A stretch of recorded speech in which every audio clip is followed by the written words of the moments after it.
হিন্দুত্বের জাগরণের কথা বললেন এবং অন্য যে সমস্ত বক্তারা সেখানে কিন্তু অন্য কোনো কিছুই বলে নাই। হিন্দুত্বের জাগরণ, হিন্দুত্বের জয়গান, হিন্দু সমাজ ধর্ম, হিন্দু জাতি রক্ষার কথাই বলেছে। আমরা সেই কথাটাই বলতে এসেছি। আমরা সবাই মিলে আমাদের সমাজকে আমরা রক্ষা করতে চাই, আমাদের ধর্মকে আমরা রক্ষা করতে চাই।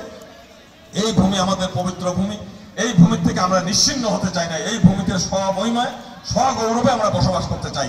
আমাদের এখানে আমাদের বীরগঞ্জের মাননীয় চেয়ারম্যান সাহেব আছেন, অত্যন্ত ইয়াং মানুষ এবং প্রথমবার নির্বাচনে উনি আমাদের দীপু ভাই জিতে এসেছেন এবং বিশাল ব্যবধানে।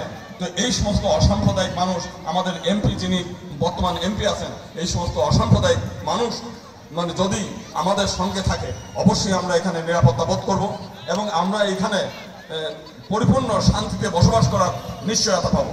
আমাদের কথা হচ্ছে শুধুমাত্র হিন্দু ধর্মের মানুষকে আমরা পার্লামেন্টে নিয়ে গেলেই আমাদের শান্তি হবে, আমাদের অধিকার রক্ষা হবে, সেই জিনিসগুলো কিন্তু আমরা কোথাও দেখি নাই।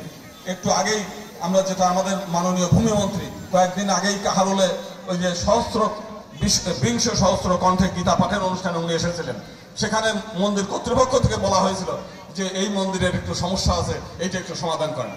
মন্ত্রী মহোদয় মানে ভয়ে কথাই বলতে পারেনি, কয় কি না এই বিষয়ে আমি কি বলবো আমি তো জানি না। তার মানে ভূমিমন্ত্রী তিনি কথা বলতে পারেন না, কথা বলেন কে?